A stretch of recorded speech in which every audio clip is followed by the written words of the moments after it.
Your website is the foundation of all of your marketing and communication efforts, and it should be your small business's most powerful marketing tool. Hey there, you're listening to the Priority Pursuit Podcast, a podcast dedicated to helping small business owners and leaders define, maintain, and pursue both their personal and business priorities so they can build lives and businesses they love. We're your hosts, Victoria Rayburn and Kelly Rice, and today we have the pleasure of being joined by TreeFrog Content Director Angel Toby and lead web developer Jen Carrier to break down how to build a lead generating website for your small business step by step.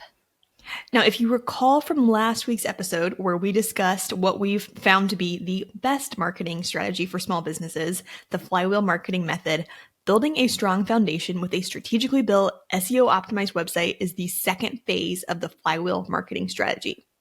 Yeah, and this is because your website is the foundation of all of your marketing and communication efforts, and it should be your small business's most powerful marketing tool. So we're going to explain exactly how, as a marketing agency, we go about building strategic websites. This way you can be sure you don't miss any critical steps and that your website will actually deliver results. Yes. Now, a single person can build a website, like it is physically possible. However, there are actually several different skill sets required. As a result, we are going to break down web development step by step and let the experts on our team explain how they handle and recommend handling each phase of development. But before we get started, and our regular listeners won't be surprised to hear this at all, we want to remind you that before you begin website development, you need to make sure that you understand your audience and have developed clear messaging by creating your marketing guiding statements. I know that was no surprise to anybody. I'm sure nobody saw that coming. Right. Because unless you know who your website should be talking to and what it should say, building it is honestly, quite frankly, just a waste of time and money. And we've said that over and over again, right? Yes. Amen. So guys, we have done several episodes about understanding your audience and writing your marketing guiding statement, which, in case this is your first time ever listening, is just the process we use to clarify messaging for our clients.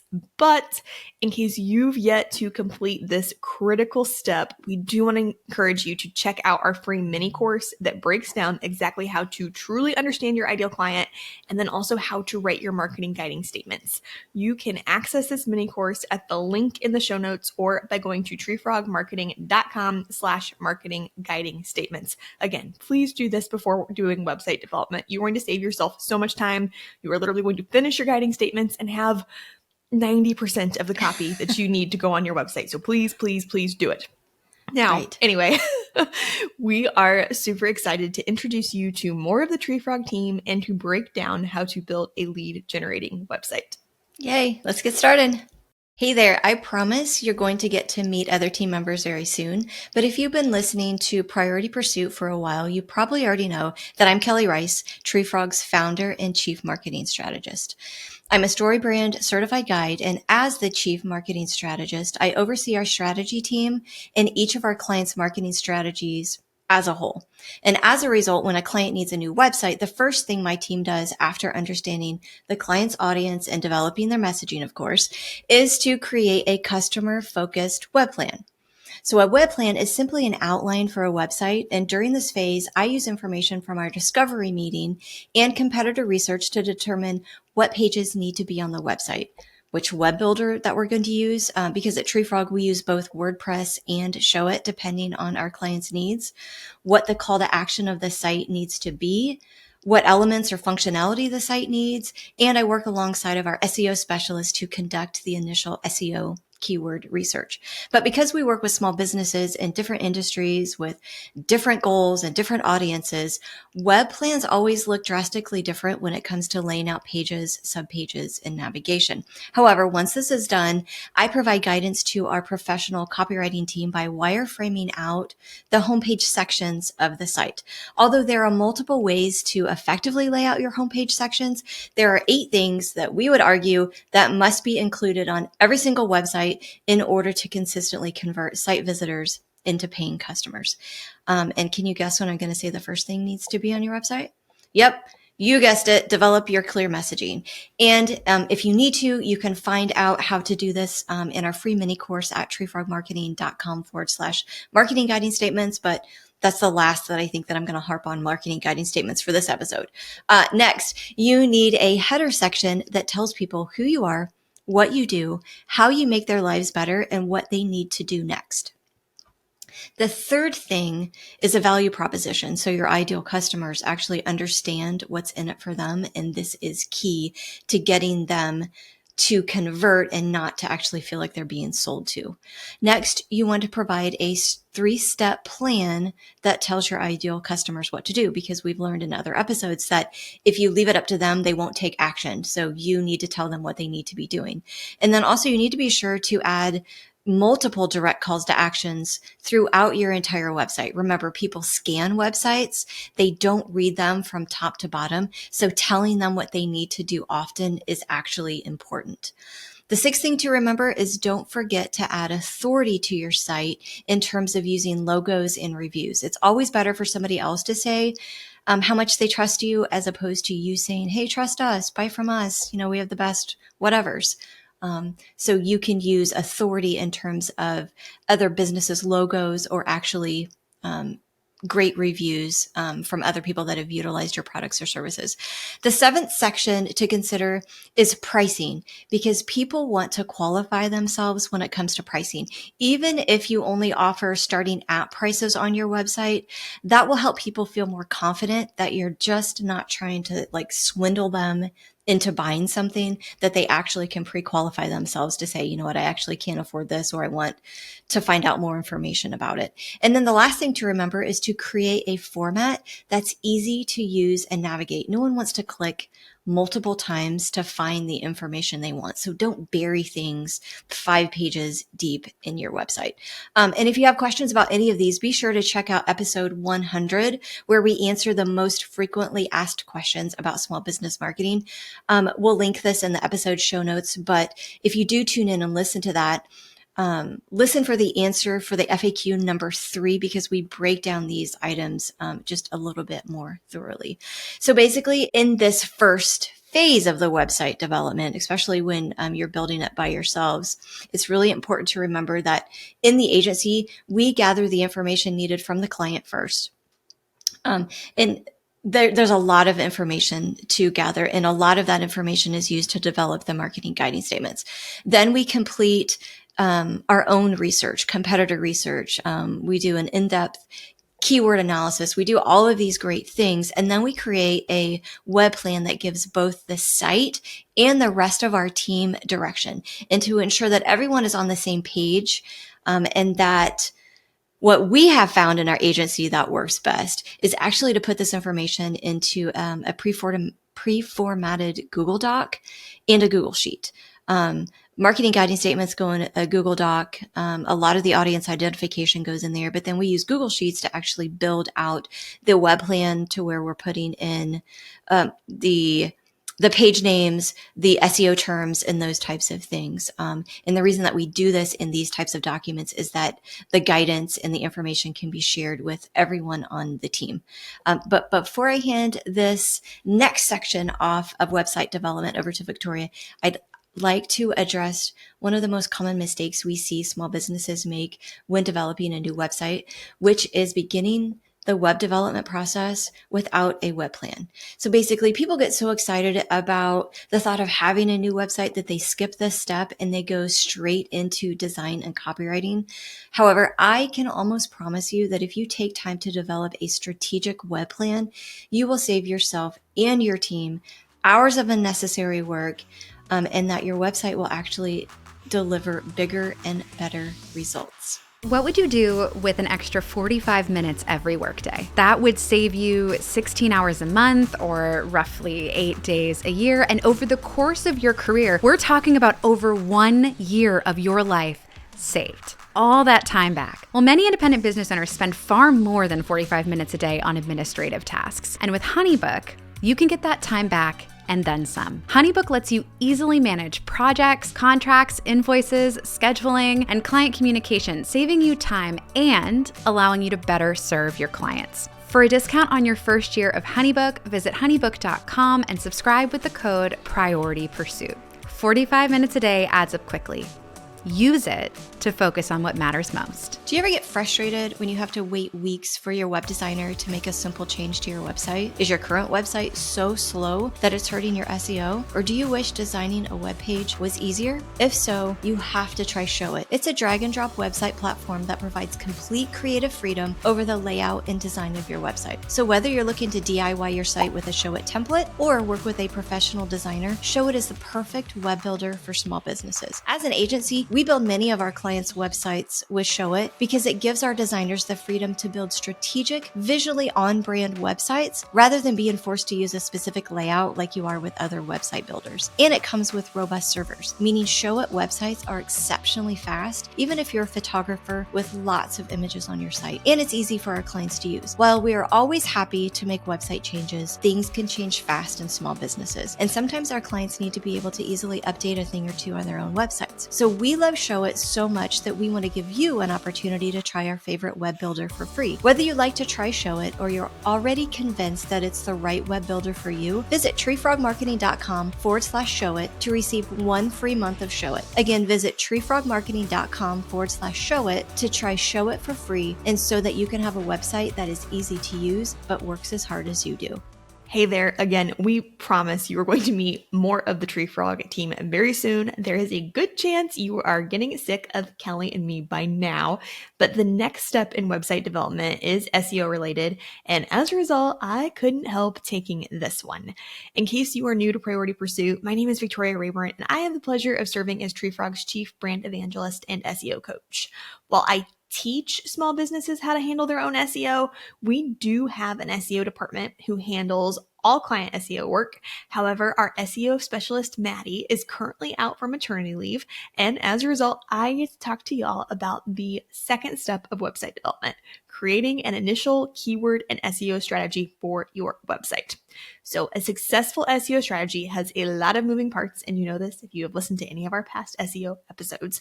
But when building a new website, you can save yourself hours upon hours of time if you do keyword research for the main pages of your website before you start writing copy or designing your site.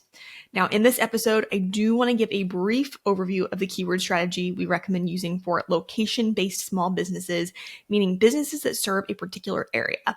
But if you'd like to learn even more about keywords, go back and listen to episode 9, How to Identify and Use Strategic Keywords to Improve Your SEO. In this episode, we walk through exactly how to choose strategic keywords and where to put them on your website to improve your Google rankings. We will be sure to link to this episode in the show notes. Now, when you're choosing keywords, the most important factor to consider is search intent. In other words, what are your ideal clients searching for on Google when trying to find your products or services?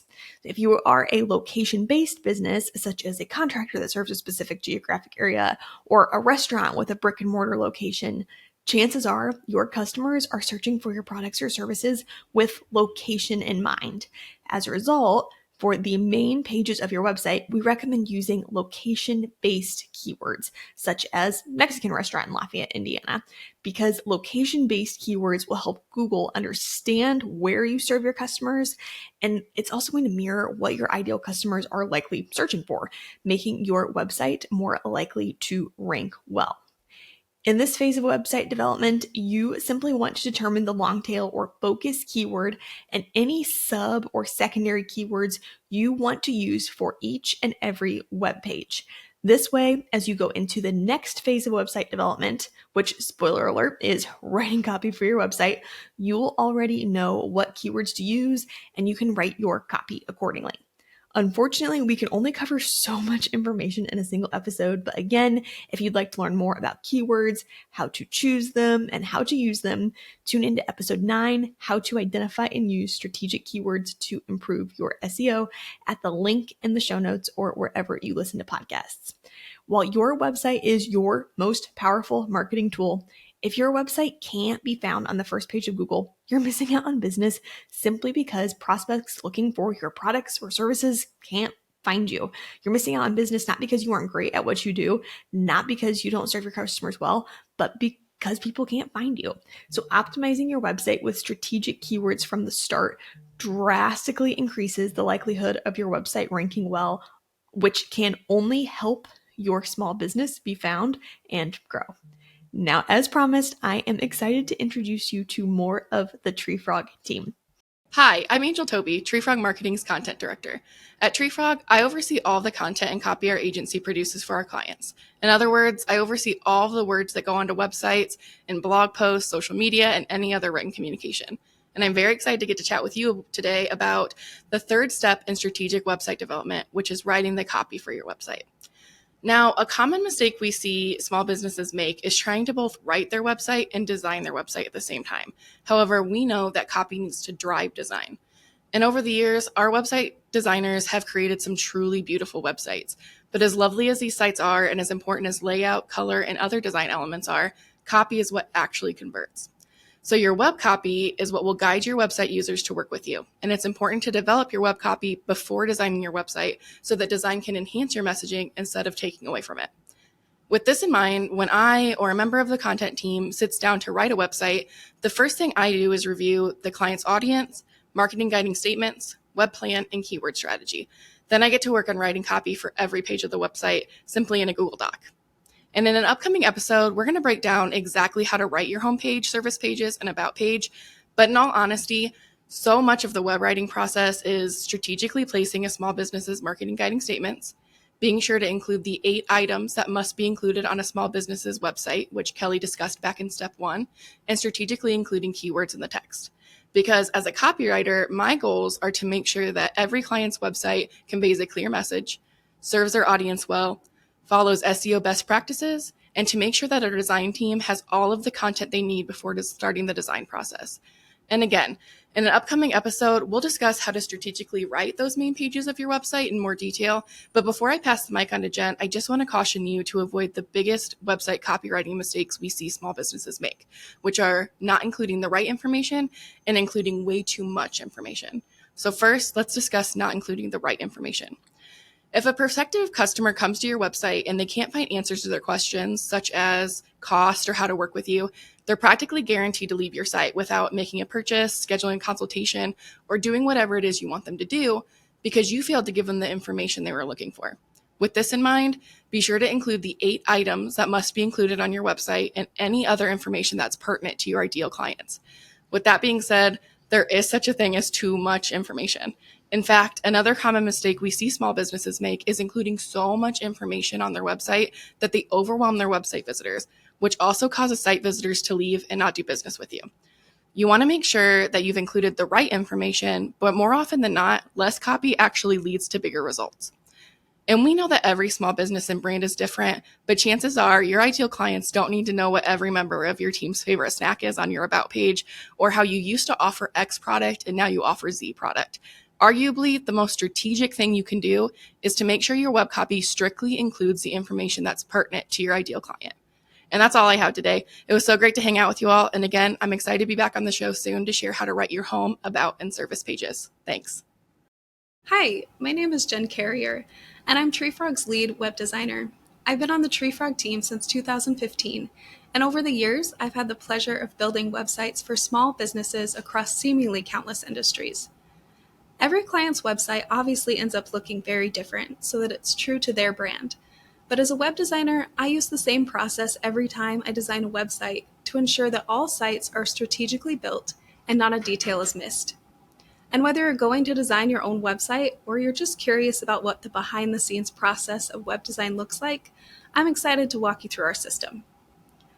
When I design a new site, the first thing I do is look at all of the work the team has done so far.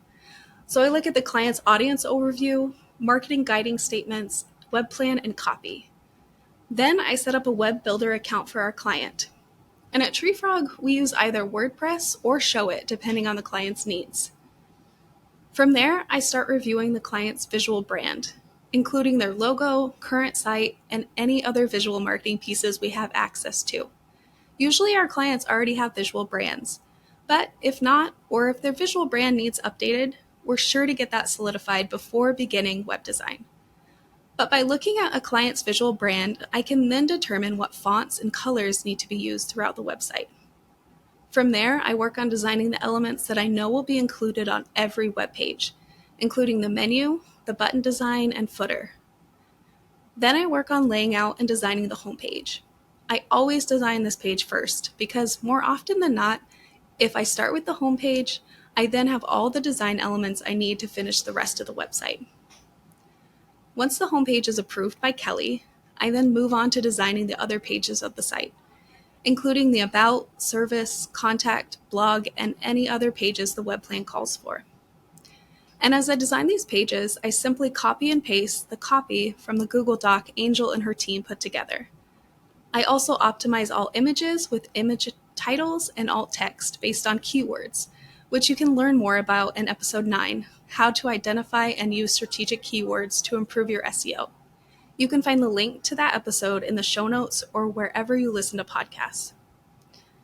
As a web designer, my goals are to make sure our clients' messaging and visual brand are clearly communicated through design, and that best web design practices are followed so that websites function well. Now, when it comes to web design, a mistake we often see small businesses make is building their websites without having custom photos or video. 10 years ago, you could absolutely get away with building a website using stock photos. However, that isn't really the case anymore. About 82% of people trust a company more if they use real imagery instead of stock photography on their website and in other marketing materials. So when you and your team can be seen in photos and videos throughout your website, potential clients are able to see who they'd be working with, and they get a glimpse of you and your process and your products, and they can imagine themselves as part of the incredible experience that you offer. So with this in mind, we highly recommend determining what images you need on your website and investing in brand photography and video sessions before you begin web design. This way, you'll have all of the imagery you need from the very beginning. At TreeFrog, we have an in-house photographer and videographer available to ensure our clients have all the imagery they need. Now I also have the pleasure of getting to share the 5th step of how to build a lead-generating website with you, which is making sure that your website is mobile-friendly. After a site is designed, I go through and make sure that every button, link, form, and element of a website works correctly. However, I don't just check these things on desktop. I also check them on mobile. You see, today, more people view websites from their mobile devices than from desktops. And as a result, it's so important that your website function well on phones, tablets, and any and all devices. Thankfully, Showit makes it pretty easy to design for both desktop and mobile. If you're looking for a user-friendly web builder, we highly recommend Showit. It's a drag-and-drop web builder. And if you'd like to try our favorite web builder for free, be sure to visit treefrogmarketing.com/showit or visit the link in the show notes. Again, visit treefrogmarketing.com/showit or check out the link in the show notes to try our favorite web builder for free. But once I've checked everything, then the site is reviewed by our art director, our content director, and chief strategist before sharing it with the client for their review. And once we have the client's approval, it's time for the site to launch. Aren't Jen and Angel just completely amazing? Yes, we are truly blessed with the best team at TreeFrog. Yeah, I couldn't agree more. And while we've all discussed the 5-step process for building a lead generating website, before we wrap up this episode, we want to answer a few website frequently asked questions. So Victoria, do you want to kick us off? Absolutely. So a question we get asked all the time is, can someone realistically build a website by themselves? And we are so sorry that this is a political answer, but in all honesty, the answer is just that it depends. So as you can tell by this episode, building a website, well, has a lot of moving parts. And at TreeFrog, every website is touched in one way or another by a minimum of 5 marketing pros who have really niche skill sets. So can you create your own web plan, do keyword research, write your own web copy, and design your own website with a web builder like Showit? Yes. But If you or your team don't have these skill sets already, learning even the basics is going to take hours of your time. And as a busy small business owner or leader, building your own website likely isn't the best use of your time, considering your hours could be spent focusing on money-making aspects of your business or even life outside the office. Right. And another question we commonly are asked is how much does a new website cost? And this could be literally the $1 million question, couldn't it? The answer is really going to vary. But at the time of this recording, if you outsource all 5 steps that we've discussed in this episode, whether you work with an agency or you're kind of like the general contractor of your website and piece out to different freelancers, you can anticipate spending between $10,000 and $15,000. Now, your final website price will actually depend on the type of site you need, the functionality, and how many pages are needed to just kind of qualify a few things. But that being said, you don't necessarily have to outsource every step. So for example, at TreeFrog, we are often hired to create a web plan and strategy and write web copy. And then maybe they already have a web designer. They have somebody in-house that knows how to do those things. So again, at the time of this recording, just to be clear, our website packages start around $10,000. And while we know, as a marketing agency that focuses on helping small businesses, that this looks like a lot, our professional team spends about 75 to 100 hours building a single site. So even though this is a big investment, which it should be because it's one of the most valuable things that you can do for your small business, a well-built strategic website, it requires a lot of man hours and know-how. I mean, that's just basically what it comes down to. Absolutely. So guys, another question we're often asked is, how often do I need to invest in a new website? Because after you hear that price tag, you might be like, holy cow, I hope this is a one-time purchase. So the great thing about Showit, which is one of our favorite web builders, is that you can easily make website updates as needed. However, a good rule of thumb is to invest in a new website every 3 to 4 years, simply because of changing technology. Essentially, you don't want old tech to result in your website visitors having a poor user experience, because this is ultimately going to lose business. Mm-hmm. And then another thing to add to that, though, is that if you happen to switch audiences, right? Like if you're no longer doing the thing that you were doing, or you have a different audience, that needs to be considered as well in there. So the time frame may vary with that. But if you have any other website questions or concerns, please don't hesitate to reach out via our website at treefrogmarketing.com, or just drop some questions in the Priority Pursuit Facebook group, which you can find the link in the show notes here. So we know that we just gave you a lot of information again, but when you build a strategic website, it is by far going to be your small business's most powerful marketing tool. After all, your site essentially needs to serve as a 24/7 salesperson, and it is a critical piece of the flywheel marketing method. Guys, thank you so much for tuning in to another episode of Priority Pursuit.